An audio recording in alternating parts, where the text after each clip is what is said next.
Hey there, BookTube. Happy Friday. That's for sure. I'm happy about it. Let's uh let's start some music, right? Celebrating the Friday, celebrating the week being done, right? All right, so the Bookish Bryants, I see Scott and Becky are here. Thank you so much, y'all. Always awesome. Um if if anybody in watching the live show didn't see my latest haul uh earlier this week, Um, I met up with the Bookish Bryants, and we had an awesome time at an awesome bookstore. It's a half price books that is here in where I live. I'm not I'm I'm I'm not saying it was the greatest, but it was probably my favorite uh, meetup because we spent over an hour hunting books and talking booktube. You know, it's always cool to meet booktubers and talk booktube in real life, you know, because the community is so awesome here. The community is so rich. Hey, Christy, thanks for coming by. For sure. The room note in the house. Bam, baby. The only booktuber with a beard more robust than mine. Is it? I took mine down a little bit. It just got a little, you know. So I did it. Hey, Yasmin, uh, to the Lit House. Thanks for coming by. Always cool. Always super cool. Rainbow Sky gay and proud. Thanks for coming by. First time I've seen you on the channel. So thank you for coming by live for sure. We definitely have a lot of fun. Yes, Scott Danielson, my boy, former shelfware is in the house. And the font, the font, if I can say it like Barb over there at the font does. I love your channel, Barb. I don't think it's any secret. Duncan McCurdy is in the house. Very cool. Thank you for coming by, brother. All the way from way up in Canada. I bet you're freezing cold and under a bunch of snow. I haven't seen anything but flurries, a few flurries so far. I'm using a different program. I'm using Streamyard this week, and I probably will do this ongoing. So let me know if the sound levels are good, because it's different. You know what I mean? It works out a different kind of way. But I'm playing Nathan Fong from Down Under, from Australia. Thank you, sir, for coming by.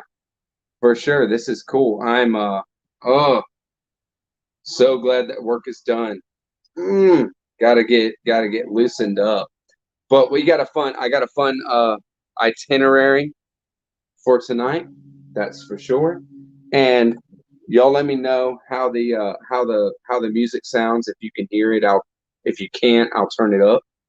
If you can, then all good. If it's too loud, I'll turn it down. You just let me know. Cool. Thanks, Scott. Um, I'm going to be doing a giveaway over the live, and it's not just for people who are here at the live, but y'all are gonna, of course, get first crack at it, right? Because you're watching it live. Nice, nice, Duncan. I'm glad you're getting some respite in the freezing cold Canadian winter. But 8 inches tonight. 8 inches where I'm at would shut the entire city down, and all the surrounding. I mean, nobody would be able to do anything. They'd be pulling people off of the roads. There'd be people like dying in the streets if there was 8 inches of snow, because nobody knows how to handle it down here. Steve Donahue in the house. Thank you for coming by, brother. Nice to see you. And I haven't started talking about you yet. But I did watch your video earlier, man. That is one awesome. I watched a couple of your videos earlier, of course. But that was one awesome sci-fi book set that you got there, and I was a little jelly when you showed that. Mark Richardson from Richardson Reads is in the house. Thank you, sir. I was a little jealous when I saw that sci-fi book set that you got just given to you. That is very, very cool. And I actually did sit through your uh you know you explain scientific germ theory to 4-year-olds is what it was like. So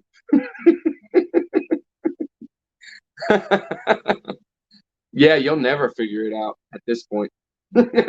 If they don't tell you, then you never know. I mean, I got sent a couple things, and I'm like, man, please, at least just tell me in private so I can thank you. You know what I mean? I want to give gratitude.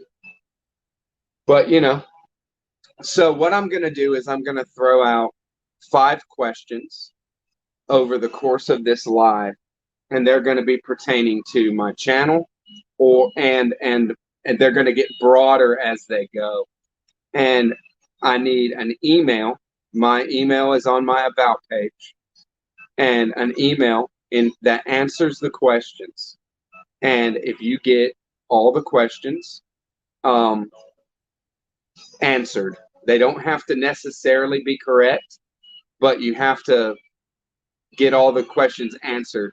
And I'm not going to write them in the description box. You have to watch the video for it. And then I will send you my giveaways, and those will be revealed later on in the live show too. So first off, I'm going to talk.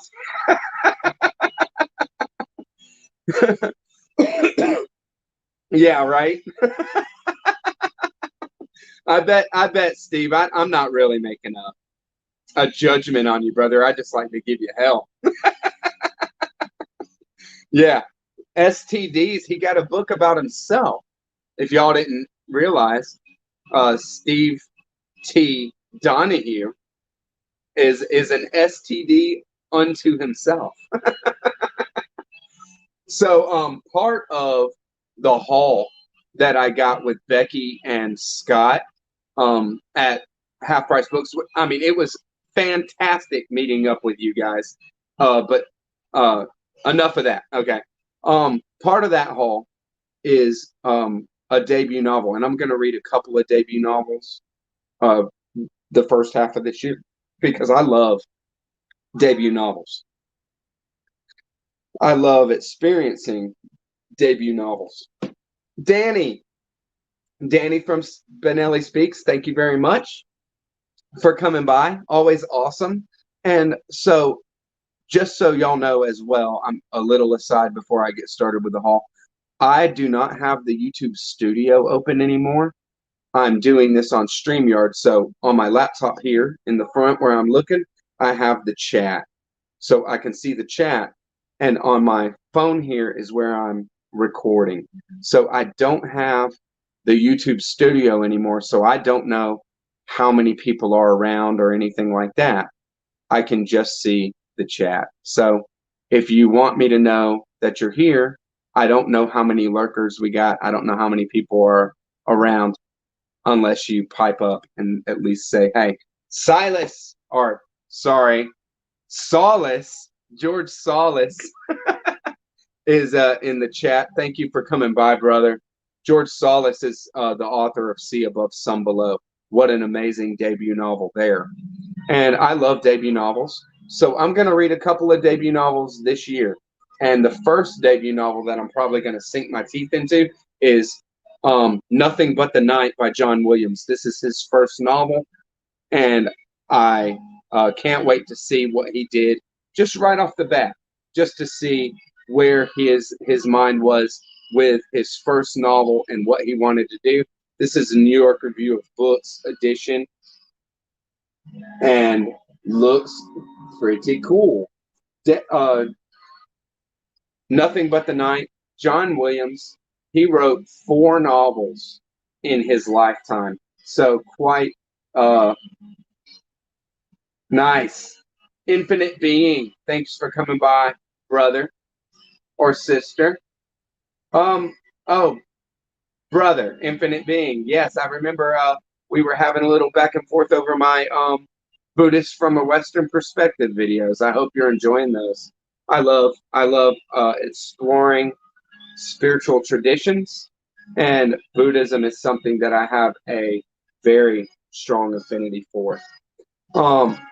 Yeah, New York Review of Books is doing some really, really good stuff. So I'm reading this in the first half of the year. We're going to check out what John Williams did first off. And such a modest output. 4 books in his whole life. And they're, from what I've experienced so far, very, very beautifully written. Another author that has put out 4 novels in his life. And I also am going to be reading his debut work over the next year. Maybe not the first half, but maybe. It just depends on when I can get to it. Is William Gaddis's A Frolic of His Own. I was able to pick up a first edition of this on my haul with Becky and Scott at Half Price Books as well. This is Gaddis's first novel, and so I'm going to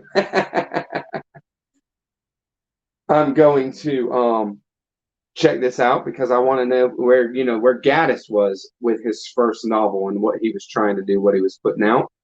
And I don't hear, a lot of praise for this work, but I think it's also because JR is so strong, unbelievably so. JR is a wonderful work, and the recognitions I hear nothing but gushing and praise over. Gaddis was obviously like a genius. So maybe in A Frolic of His Own here, his prose is not as strong. His ideas are not as well worked out, but that's fine. I mean, it's a debut novel, so you give it that. And I want to see, where he was at. So I'm going to check that out. Genesis, right? This is Genesis. I think it's like their second album, but it is very, very early Genesis with Peter Gabriel. And this is the most metal song on the album, Return of the Giant Hogweed. I love it.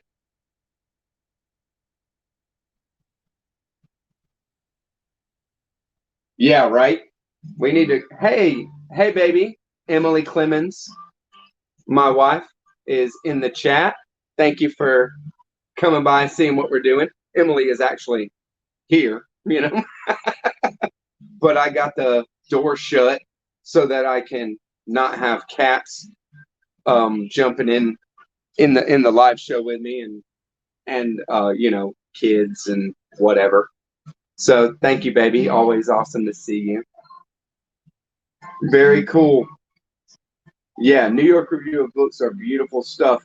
Steve, don't say your treat because I will come. I would love to get on up in there and see what the Brattle really has to offer because you show so many awesome books from the Brattle, and being able to go by the same bookstore and always find nice. Zelda's here too.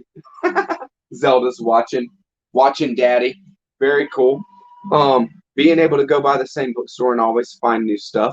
That's why I love Half Price Books in Marietta. That's why I love Atlanta Vintage Books downtown Atlanta.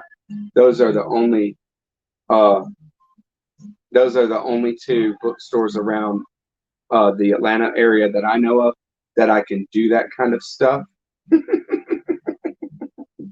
Steve, you for all your brashness in your and how you come across, you're really actually a sweetheart. You're just a really nice guy. I'm just messing with you, that's for sure. Thank you very much. Thank you very much, Danny, for saying so. Yeah, Emily's a badass, that's for sure. Emily is a wonderful woman that I couldn't do without. Is it the Chad? Is it the Chad? Another haul. This is something that came in just today.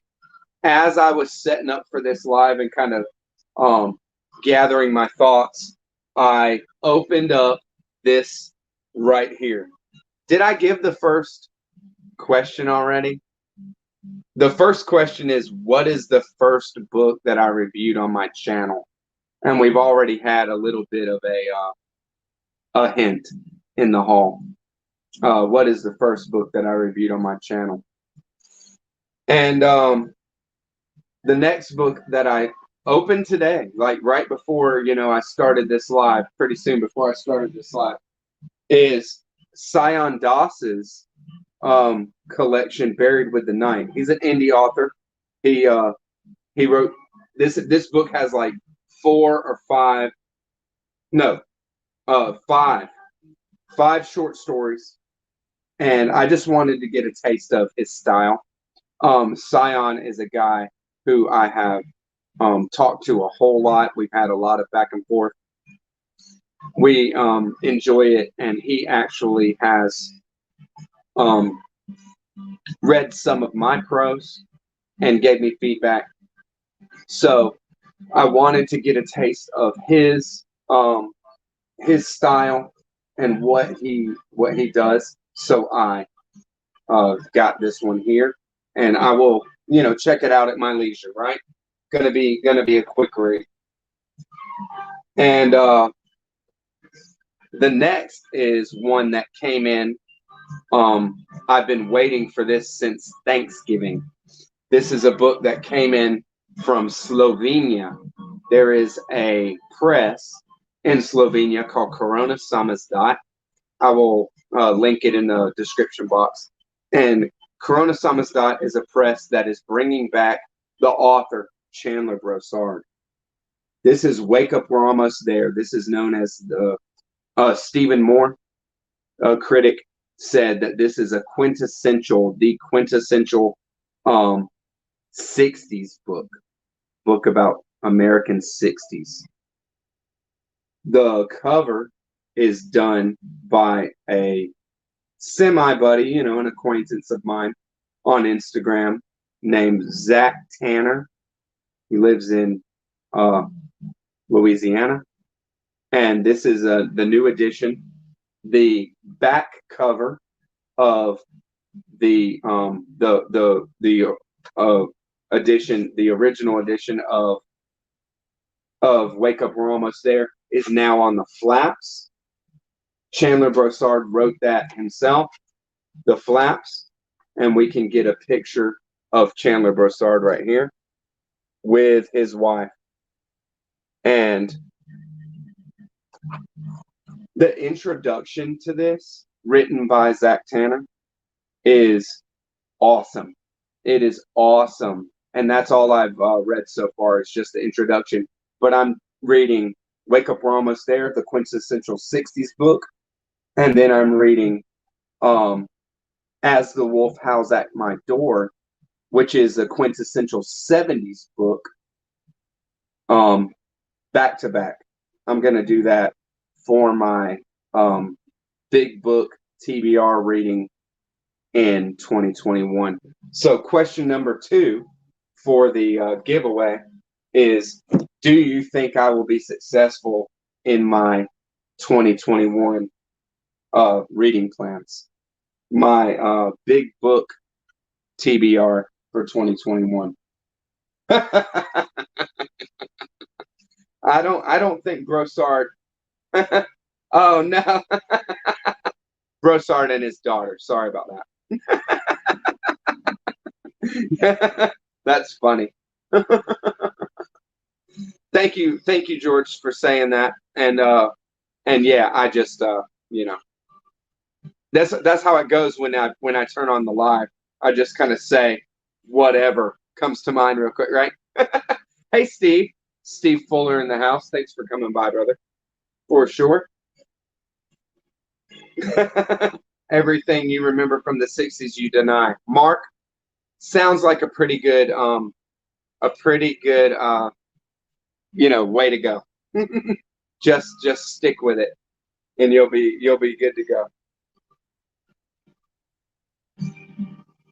So there is just part of the haul. You can see a bit more of the haul that I did at Half Price Books on that video. I don't want to go over that because I've already put that out there. That's funny, Steve. I did stop by an antique mall that had a dealer in vinyl there, and I grabbed some of my favorite stuff ever. One is what we're listening to right now. Genesis Nursery Crymes. This is an awesome album, and this is in wonderful condition for how old this album is. I was able to get it #1 on the haul, and I'll go ahead and just show I'll go ahead and show all my vinyl haul real quick, because we'll just knock it out, right? So I got a couple. I love fusion. I love jazz rock fusion. It's one of the kind of things that I love. I love progressive rock, big jam stuff, or whatever. So I got Mahavishnu Orchestra's Birds of Fire. John McLaughlin is a major kind of organizer for the Mahavishnu Orchestra, and I was really looking for this one. And then I got as well the Inner Mounting Flame. So I haven't actually spun these yet to see how they play, but they look perfect on the vinyls. Do the cases might be well loved and well worn, right? But that's how it goes. That's how it goes with vinyls. I got the Yes album. I love Yes. One of my favorite bands ever. So I was able to pick that up. This one has great, wonderful stuff on it. Yours Is No Disgrace, Starship Trooper, I've Seen All Good People, and Steve Howe's awesome acoustic little solo there, The Clap. It's awesome. Speaking of STDs, Steve Howe has a song called The Clap on that, right? Reads and Rides, thanks for coming by. Nice to see you here. The Font Barb Jazz Rock, I'm not making that up. It's wonderful music. Mahavishnu Orchestra. That it will blow your freaking mind. Okay? It will. Mahavishnu Orchestra will blow your mind. Yankee Southerner. Paul, thank you for coming by the live. For sure. I got Close to the Edge by Yes. This is probably my favorite album. I love Yes, Close to the Edge. When I had the opportunity to see Yes live here in Atlanta, and it was at Chastain Amphitheater, they played the entire Close to the Edge album, which is actually only 3 songs, but they're very long and they're awesome. And You and I is just so beautiful, and seeing them do And You and I with the full moon above them, it was just a transcendental experience. Nice to see everybody coming by. Y'all are great. Thank you. The last Yes that I got was Fragile. What a classic, right? So I got my 3 favorite Yes albums in the same place at the same hole. It's just awesome. So Fragile is an amazing album. So it's a good place to start with Yes. If you don't know what Yes is about, just listen to the Fragile album. then you can pretty much make up your mind. But don't stop until you listen to the last song for sure. The last song is called Heart of the Sunrise, and it's awesome. For sure, awesome. Nice. Very cool, Steve. Very, very cool, Steve. I didn't pick up any Barry Manilow.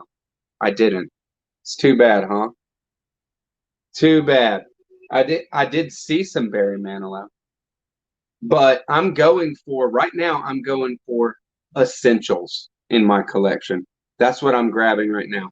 And one thing that was absolutely essential, Jimi Hendrix Band of Gypsys, baby. I'm so happy that I found this album, Hendrix Band of Gypsys, and it plays just perfect, let me tell you. I got home and just started jamming this one. I love Hendrix. I want to grab, definitely get Access Bold as Love and Electric Ladyland for sure. Another one that I just love, that I couldn't wait to get. I don't have any Miles Davis yet. Not yet. I will get some Miles Davis. I saw some Miles Davis there as well. But like I said, I'm just going for, straight essentials right now. That's right, Steve. Steve saw it. Supertramp, Breakfast in America, baby. I love this album. I listened to it earlier today while I was getting ready for the live. This is what I was spinning. I love this album. What an awesome band. Like a super group is what Supertramp is. It's just a great one. And then I was able to pick up another Rush. I love Rush. So I grabbed Power Windows. And I'll get any Rush. I'll get almost every Rush, to tell you the truth. I'll get whatever I can find. But it's hard to find Rush. I don't see Rush albums around too much. So but I love them. Another that y'all are really great. I do need some Santana. If I saw a Braxis, I would grab it. I did see the self-titled, but they wanted like $30 for it. So I was like, I do need Bitches Brew. If I saw Bitches Brew, then I would have grabbed that for sure. But I didn't see that one. Not yet. I will see it. And then a lesser known, I mean, you guys might know him. I don't know how popular he is, but I love Michael Hedges. And Michael Hedges is a very awesome finger style guitar player that really sets the bar. He's like a guitar god as far as singer-songwriter stuff is concerned. And the way that he approaches the guitar is very different than anybody else. And I was able to grab Breakfast in the Field, which is an awesome album. 2 days old. I've actually played that song, and it's not on this channel. I used to have another channel way back in the day, so you'll see a younger Noah.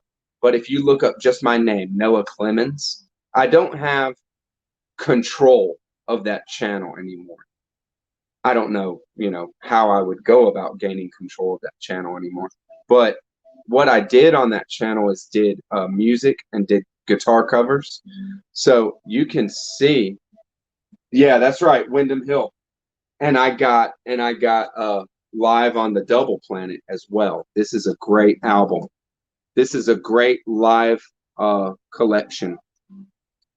I actually have my favorite Michael Hedges album on the way. It is Watching My Life Go By, and it's so good. So I will be showing that soon enough. But I need some Fiona Apple. I did look for some Fiona Apple, baby. All I saw was the newest album, which is great, but it's brand new and it's $30. So I mean, I'll get 3 of these albums, or 3 or 4. for $30.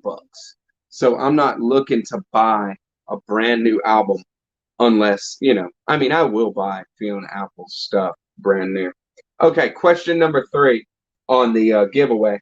How many books do I own? And I'll give you a multiple choice on it. Is it under 500? Is it between 500 and 1,000? Or is it over 1,000? That's the third question. Man, I love Live on a Double Planet. Steve Donahue knows Michael Hedges. Yes. Oh, I love Michael Hedges, man. So if you look up Noah Clemens' channel and I mean, you'll see the picture of the channel is like me, but it's me like, you know, 15 years ago. And you'll see me playing 2 Days Old by Michael Hedges on there, and playing Ben Susan, which is a song that he wrote for the awesome Spanish guitarist Pierre Ben Susan. We're friends. Hey, Mindy. Mindy's book journey is in the house. Nice to see you. Thanks for coming by. So I think that I'll go ahead and let you guys know now what my giveaway is. And I'm going to be giving away a copy of Flannery O'Connor's Wise Blood. A very powerful work. This is Flannery O'Connor's debut novel. It is beautiful and awesome and hardcore. And I'm going to be giving away with that. Whoever wins the giveaway gets both of these. And so Flannery O'Connor's Wise Blood and Flannery O'Connor's Letters, The Habit of Being. This is an amazing work. And I'm happy to get done with it because I actually was able to find a hardcover of Flannery O'Connor's The Habit of Being. What I want for my shelf, so I don't need. So I'm happy to give to someone who would like to dig into some Flannery O'Connor. Nice.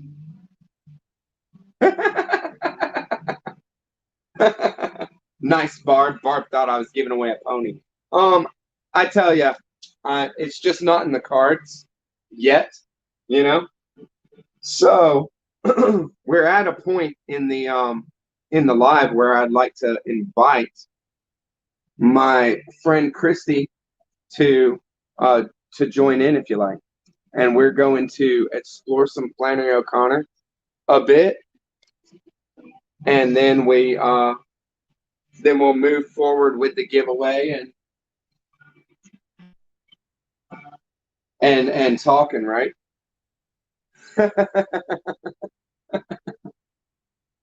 Yeah, right. Steve.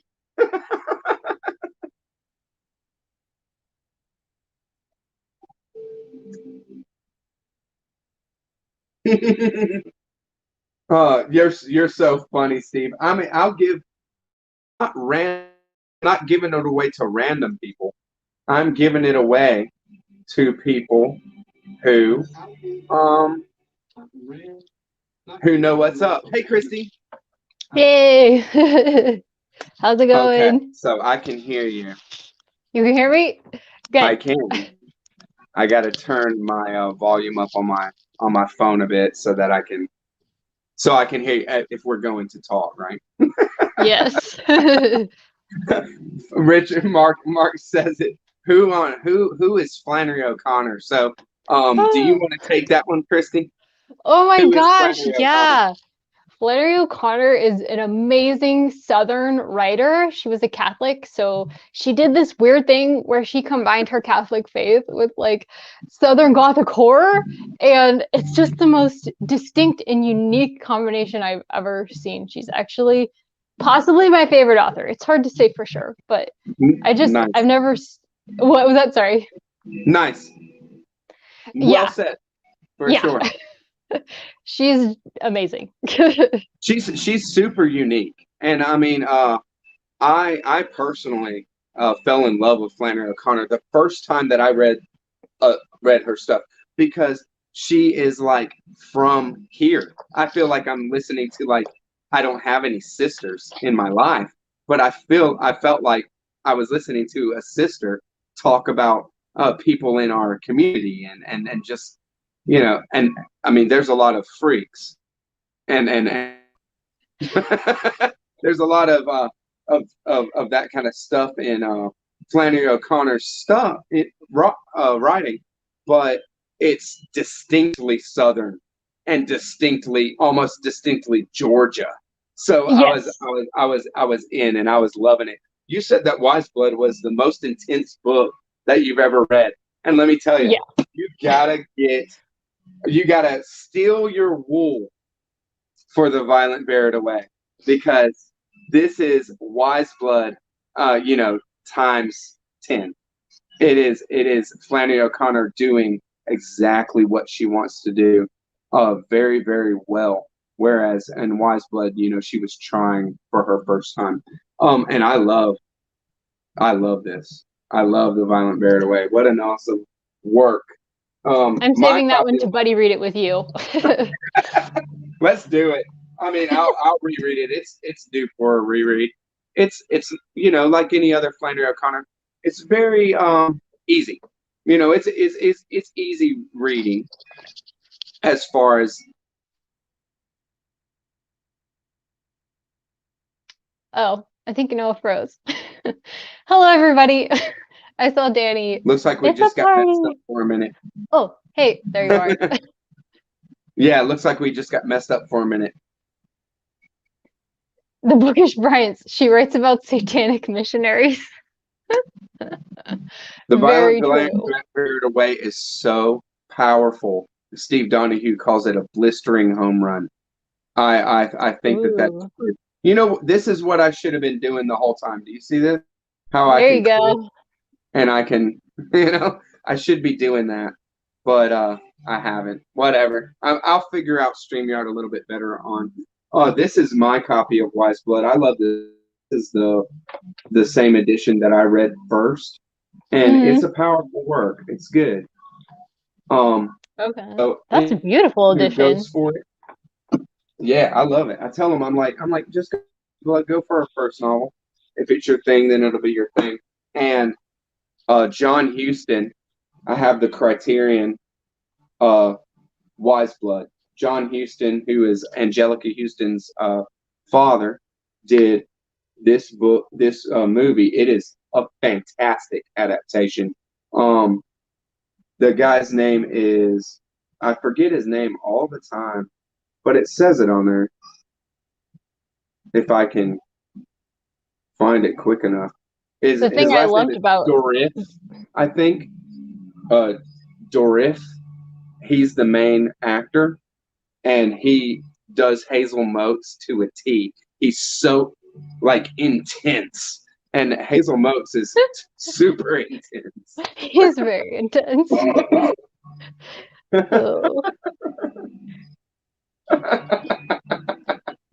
I'm putting it out there. Y'all are funny. So I know that you're a real fan of her prayer journal. You want to say something about that? I would love to. Okay, so the prayer journal is amazing because she was only 21 when she wrote it. I believe she was 21. I think she started it actually when she was even younger, and she was writing it while she was in college. And it's so well put together. It's extremely. It would be pretentious, except I don't know. It's Flannery O'Connor, so I don't like to apply that word to her. But it's just so it's really startlingly good for a prayer journal. My prayer journal would never look like that. And I do have a few of the quotes on my Instagram. So let me get that really quick. Sure. She wrote, "Sin is large and stale. You can never finish eating it, nor ever digest it. It has to be vomited." I just love that. Right. So she has quotes like that all through there. And it's like, you really wrote this when you were 20? What? Right. is fantastic. She And has she those things. was, what Go was that? ahead. Sorry. She has those quotes. They're all, I mean, and one thing that she said is these people, you know, talking about the modern time of when she was writing was like 60s. The people, you know, that these people that are just caught in the day to day, you have to jar them, that you have to get them to really think about their life. You have to jar them, and you have to draw these striking, very horrifying or striking images to get their attention. And that's what she was going for, and doing it very intentional. And For the blind, you have to draw large and startling figures, and for the deaf, you have to shout. That's how she put it. And so many things that she said are perceptive. The truth does not change according to our ability to stomach it. One of my favorites. Yes. You know, and it's just, you know, she was did salty. not shy. She didn't shy away from, you know, just putting it out there the way that she saw the world. Very, very cool. That's very true. Very cool. She would pour on the salt. She had no problem with that at all. That's right. Thank you, the Recognitions Book Club. Thank you for coming by the live. Always cool to see you. Nobody wants to see my prayer journal, says Scott. That's how I feel about it too. Right. Yeah, Steve, you're killing me. You're killing me, man. The biggest thing that I wanted to pull out before we continue talking some Flannery O'Connor real quick is, you see what I have right here. The short stories of Flannery O'Connor, complete. The Violent Bear It Away, and Wise Blood. This is the total of Flannery O'Connor's output during her life that she published. This is it. And then we have The Habit of Being, which is letters that she, and correspondence, mostly to agents and to friends. And then there is Mystery and Manners, right? Do you want to say a little something about what Mystery and Manners is all consisting of? Yeah, so Mystery and Manners is a bunch of essays and lectures that she gave that were written down. And in it, she actually gives a lot of her thoughts on writing and like her own personal view of writing, and also how other people should write. Like she had some really strong ideas about how other people should write, like Stephen King, but like different ideas. And let's see what else. She also so the title Mystery and Manners is partly because what she liked to write about was essentially the mystery incarnated in everyday facts, and that's essentially what she thought writing should be about. So mystery meaning probably the incarnation and other Catholic elements of faith. She was a big fan of where the mystery meets everyday facts. So you see a lot of really disturbing things in her stories because she doesn't give you a typical happy ending. Her point is to startle you into seeing the mysteries of life. And yeah, she was also a big fan of peacocks. Yes, that's in her first essay in that book. She talks about her peacocks. I think she was a big fan of birds in general. There's a story about her making like knitting some clothes for a duck, a pet duck that she had like in high school, and bringing the duck to school in what she had made it. And it's just like she loved some birds. So what we've talked about so far and just shown, because we haven't really talked about any of her stories yet, that is the complete output of Flannery O'Connor in her entire life. And Flannery O'Connor is somebody who is in every conversation that you have about Southern literature, Southern American lit. And she's probably the most powerful of all the Southern authors. At least to me, I would make the argument that she's the most powerful, especially the most powerful succinctly, because she definitely knew what she was doing. Hey, Melissa, thanks for coming to the live. Nice to see you. And you know, she gets compared to, Southern authors, and rightfully so, because they have a lot of the same voice and things like that. But when you compare the output of a Faulkner or a Steinbeck to Flannery O'Connor, there's no comparison. And for it to be constantly in the public eye, you know, and in the mainstream, like everybody knows who Flannery O'Connor is, and then hopefully we're giving Mark Richardson the clinic tonight, so he knows, so he knows who who uh, who Flannery O'Connor is. But Yes.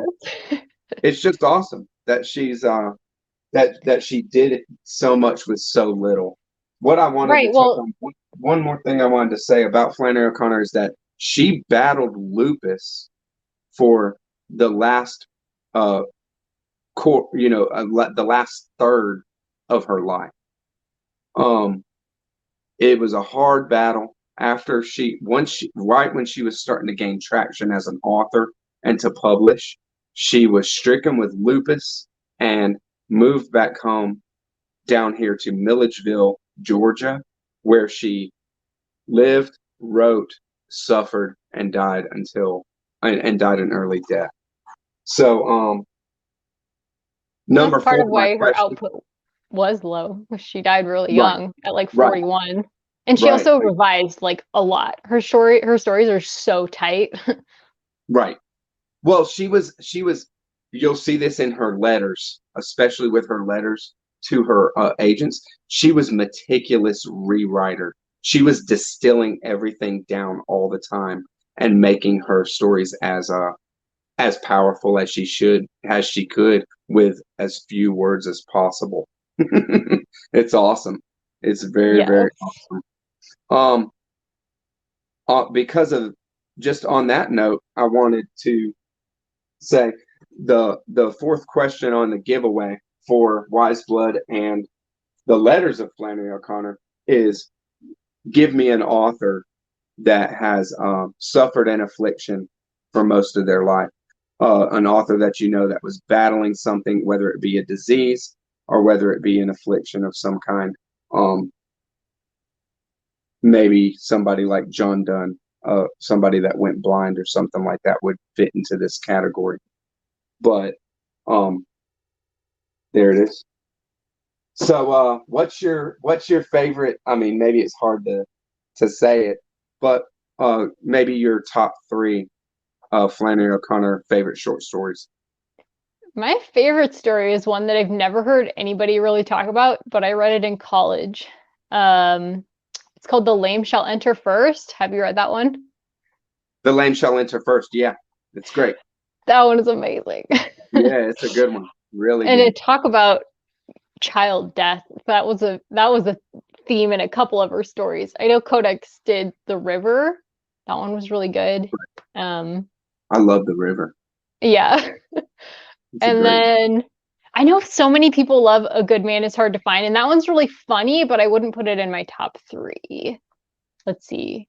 What are some of her A other Good ones? Man is Hard to Find is so powerful because there is such subtle elements to that story that if you just dig in with like thinking about it, opens up to something so much bigger. There, A Good Man Is Hard to Find has such a scope to that story, and it's not apparent first off. You think you're just kind of following this family on a ride, and tragedy happens, right? On a road trip, you're following a family on a road trip, and it ends up very tragically. Um, but when you think through different parts of what she says and how she describes certain things, so much opens up in that story. Um, I think of the kind of thing of the trees and the wind sucking, a sucking sound at the end of that story, and it's almost like the world itself is kind of withdrawing from from the characters, and it's just like, wow, like she's, she thought that through so hard, so deep that one or two lines really convey a whole thing of, a whole emotion and a whole idea to you. I love the one that you named your channel after. That one was my top 3. Everything that rises must converge. Yeah. That's a very powerful story, that's for sure. Yep. Reading One of my favorites. That's funny. I would agree with that statement. That's why I put it up there. Reading Bukowski is suffering. It's just like, I don't dig, and Flannery O'Connor did not dig nihilism. She was firmly against a nihilistic mind state, and I love that. That's what that's what I really love. Is because it's so easy to fall into nihilism when you are locked in your mind and you're trying to figure things out and stuff, and a lot of good people, get stuck there, and it's sad, really, really sad. There's a literary criticism that is Flannery O'Connor that explores her anti-nihilistic arguments, and I can't wait to get that. Ooh, is it coming out? Or yes, send me a link, please. I will. I got it on my watch list, like on my eBay watch list. I haven't bought it though, but I'm just like, yeah, that's the next one. Another one that's really great. I can't believe I didn't grab any of my criticism out, because what I really wanted to show was like what her output is, her total output over her life, to show that she's an author that everybody should read, period, because she's really, really, really, really strong. And when it comes down to it, go ahead. I remembered. Okay, Fyodor Dostoevsky suffered from epilepsy all his life. Does that count? I just saw Danny's comment that Percy Shelley. I think Percy Shelley did have some kind of disease. It was like an anxiety disease, I think. I don't know. I don't know Shelley as far as personal life at all. He had a lot of complaints. So art comes out of suffering, and that's true. And a lot of writers, they went through a lot of pain, and that's just what they're where the beauty comes out of. So I think that when it comes down to it, there's no shortage of authors that have went through an affliction most of their life, and Flannery O'Connor, there's a lot of where we hear things like that. She was thankful for her suffering. She embraced her suffering, and she was thankful. In her prayer journal, she asked for suffering. She was like, God, if that's what I need in order to, she wanted to be a mystic, and she thought maybe pain was related to that. And that was before her disease. And it's really kind of haunting, because some of the ending parts of her prayer journal, she was praying about that. And then she was diagnosed with lupus a couple of years later. So it was just crazy. Yeah, very crazy. And I mean, and she wasn't she was well acquainted with suffering. Her dad died from lupus as well. Her father died from lupus. So it's just what it was. I don't feel sorry for that kind of thing so much, I mean, everybody suffers and everybody has their whole time and all that kind of stuff. One of the most awesome resources that I have for Flannery O'Connor, just so you know, is there's a book called what it's called Resources of Being. So it's titled after Habits of Being, right? Resources of Being. And what it is a list of everything that was in Flannery O'Connor's personal library. Every single thing, every title, author title, so interesting. And it has all the marginalia that she wrote in all the books and all that stuff. It's awesome. It's called Resources of Being, and you can find it. I think it's so fun.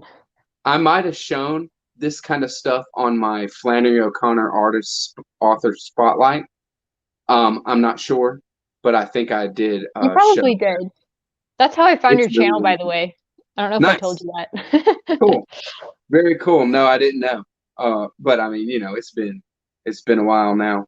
That Yeah. I don't remember. Nice. There are debates whether Percy Shelley was a schizophrenic or a schizophrenic type disease, or had schizophrenia Yes. as Well, a and therapy. Mary Shelley, Evie, she had like the saddest life ever. So even if she I mean, she had like real, like serious reasons for her depression, like very, Right, very right. serious. The You know, book Romantic Outlaws is wonderful. It talks a lot about Mary and Percy Shelley and Mary Wollstonecraft and all of Mary Wollstonecraft's lovers and husbands and stuff like that. So that's a wonderful dual biography if anyone's interested. nice. Shake.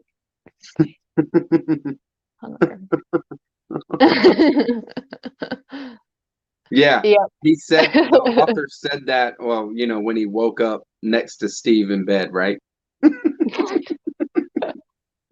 You're killing me, Steve. Steve's hilarious. I'm so glad you come by. I'm Yes. glad all y'all come by, to tell you the truth. So Scott Danielson, who is former shelfware and runs the Shelfware podcast, also does another podcast that is titled after Flannery O'Connor short story, right? It's a good book is hard to find, is what it's called. That's It's amazing. very cool. A good book So is hard to there's a lot of Flannery O'Connor love around here, that's for sure. And A Good Man is Hard to Find, read by Flannery O'Connor, is actually on this Criterion collection of Wiseblood. Flannery O'Connor herself, her voice reading A Good Man is Hard to Find. It's awesome. But I have found it on YouTube as well. So y'all can, if you want, you can listen to little high-pitched, super Southern Flannery O'Connor reading her own story, which is the way that I think you should read it. That's for sure. My favorite short stories are probably Everything That Rises Must Converge, for sure, is up there. And Temple of the Holy Ghost, I love that short story, I tell you. And it's not what you expect, but because it's Flannery O'Connor, it might be what you expect by not being what you expect, right? Right. She was the master of that ironic twist. She's the master of putting you in a place and then hitting you like with something that you're just like, what? But the depiction of the young child main character in Temple of the Holy Ghost is so fun and wonderful because it just feels like a real person, a real young kid, and I love Flannery O'Connor's characters probably more than anything. Is why I really love her. One of the strongest things is her characters, and it's because they're Southern, real people. She always said, like, I don't understand it when people call my writing grotesque. I just write what I see. Right. Yeah. So what platforms, Scott? Because I usually use Spotify, but I will go wherever you are. I said it wrong. It's not a good book. It's hard to find. It's a good story. Is hard to find, which is better. Actually, I'm gonna butcher it, but hey, Scott butchers the name of my channel over and over, so I don't feel bad. I don't feel bad. I mean, I think you and I have like the hardest channel names ever. Everyone needs. Mark is funny. Here, I'll show you. Everyone needs to do a book haul tomorrow. We're gonna all team up and lob the book hauls at Steve, right? Yeah. I mean, it would take all of us to really put up with, to put up a fight against Steve at the Brattle. It's ridiculous. So, Yes, they're that's it, legendary. y'all. We hit an hour, so I'm gonna call it. You All cool, right. Chrissy? Is Thanks there so anything much. else you want to say? No, that was really, really fun. Thanks for giving me a chance to fangirl. This was Yeah, really right. fun. Very cool. I've had these sitting for a while and wanting to give them away. So very cool. Wise Blood, The Habit of Being, of Letters of Flannery O'Connor. Send me an email with answers, and we will get them sent your way. Thank you very much for coming on, Christy. Yes, thank you guys. This was fun. Thank you for having me on, Noah. Very cool. And so, all right. Thank you, Mark. Thank you, Rainbow Sky Gay and Proud. Thank you, Steve Donahue, of course. Mark at Richardson reads. Scott and Becky, Bookish Bryants. Yasmin to the Lit House. Barb at the Font. Boom. Melissa Furman in the house. Scott Danielson, Shelfware.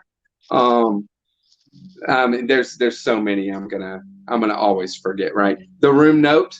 Thank you very much for coming by. Reads and Um, rides. Spinelli speaks. Danny at Spinelli Speaks in the house for sure. Awesome to have everybody coming by. This is really, really fun. Y'all make my Friday night, that's for sure. All right, see you later. Bye guys. Bye, Christy. Bye. Bye.